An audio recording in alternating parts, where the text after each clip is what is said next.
एक इलाके में एक महिला अपने बेटे और बहू के साथ रहती थी। अरे बहू देख तो जरा, कौन इतना दरवाजा पीट रहा है? अरे किसे क्या हो गया है? लगातार दरवाजा धड़ाधड़ पीटता जा रहा है। देखती हूँ मम्मी, पता नहीं सुबह सुबह कौन आ गया।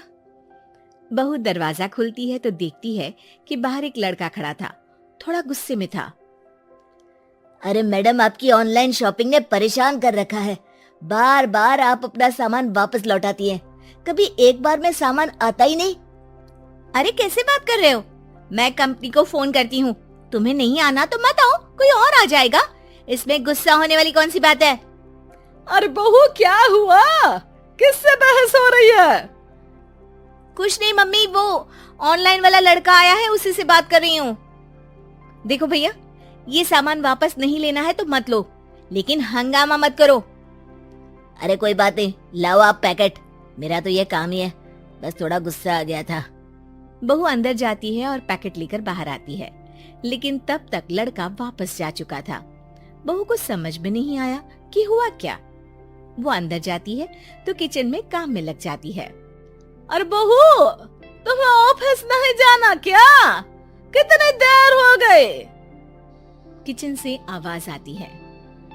जाना है, लेकिन इनका नाश्ता तो बना दूं। और उनकी चिंता मत करो, तुम अपना नाश्ता लेकर जाओ, मैं बना दूंगी नाश्ता। अरे तेरा ऑफिस भी तो जरूरी है ना, कितना काम करेगी। ठीक है मम्मी, जाती हूँ, रात का खाना साथ में खाएंगे। इसके बाद सास ने दरवाजा बंद कर लिया। शाम को डोरबेल बजी। सास को लगा कि बहू ऑफिस से लौट आई है, लेकिन दरवाजा खोलते ही सामने एक पुलिस वाला है। राहुल यानी कि उसके बेटे ने उससे पूछा, कौन है माँ? अरे पुलिस आई है बेटा, तुम्हारे बारे में पूछ रहे हैं। अच्छा, अभी आया माँ। आप ही राहुल है?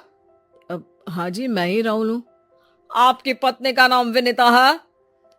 हाँ जी, लेकिन आप ये सब क्यों पूछ रहे हैं? और कहाँ है मेरी वाइफ? देखिए, परेशान मत होइए, आपको मेरे साथ चलना होगा, मैं आपको रास्ते में पूरी बात बताता हूँ। मैं आपके साथ थाने क्यों चलूं? कोई क्रिमिनल थोड़ी ना हूं मैं। अरे मैं आपको थाने नहीं ले जाने आया हूं, बल्कि आपको मेरे साथ अस्पताल चलना है। राहुल परेशान होकर पूछता है। क्यों, क्या हुआ? देखिए, आपकी पत्नी का बड़ा एक्सीडेंट हो गया है और वो अस्पताल में भर्ती है। बस किसी तरह से आपका पता मिल सका, इसलिए हम आपको लेने आ गए। राहुल हड़बड़ी में माँ को बगैर बताए पुलिस वालों के साथ घर से निकल जाता है। सर, क्या हुआ मेरी पत्नी को? कुछ तो बताइए। देखिए, घबराइए मत, वो आईसीयू में है, अभी कुछ कहा नहीं जा सकता। कुछ देर में सभी अस्पताल पहुँचते हैं। डॉक्टर साहब, मेरी पत्नी ठीक तो हो जाएगी ना? कैसी हालत है उसकी? देखिए, अभी कुछ कहा नहीं जा सकता है। सिर में चोट है और खून बहुत बह चुका है, शायद खून की भी जरूरत पड़े। ठीक है, मैं खून देने को तैयार हूँ। ठीक है मिस्टर, लेकिन हमें सेम ग्रुप का ही खून चाहिए। अगर आपका मैच होगा तभी आपका खून काम आ सकेगा। जी ठीक है डॉक्टर साहब।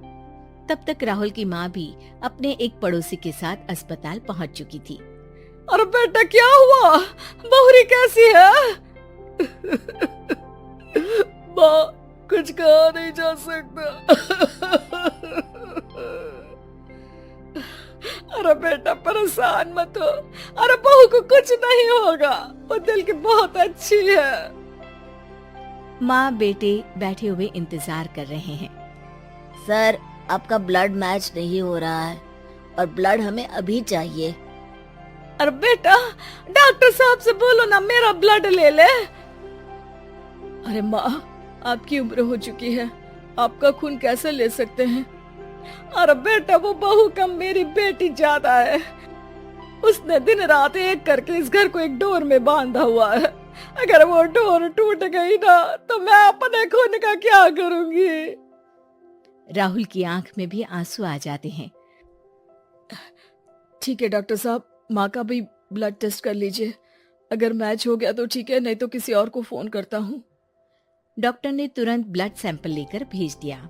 कुछ देर बाद माँ जी का ब्लड ग्रुप मैच कर गया है पेशेंट से।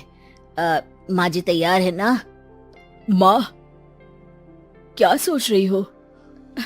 अरे बेटा, यही कि बहू की जिंदगी के लिए अगर अपनी जिंदगी भी दांव पर लगानी पड़े तो कम है। वो दिन रात हमारे लिए लगी रहती है। हाँ माँ, वो तो है। डॉक्टर साहब, माँ रेडी है, आप ब्लड ले लीजिए। बहू की जान बच गई और उसकी घर वापसी हो गई और एक नई शुरुआत भी।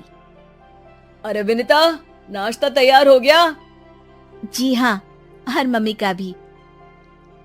पहले मम्मी खा ले, उसके बाद हम खाएंगे। अरे तुम माँ की चमची हो क्या? राहुल, मेरी माँ के जाने के बाद उन्होंने ही मेरा माँ की तरह ख्याल रखा है, और उस रात उन्होंने खून नहीं दिया होता तो शायद आज मैं जिंदा भी नहीं होती। इतना तो माँ के लिए बनता ही है ना।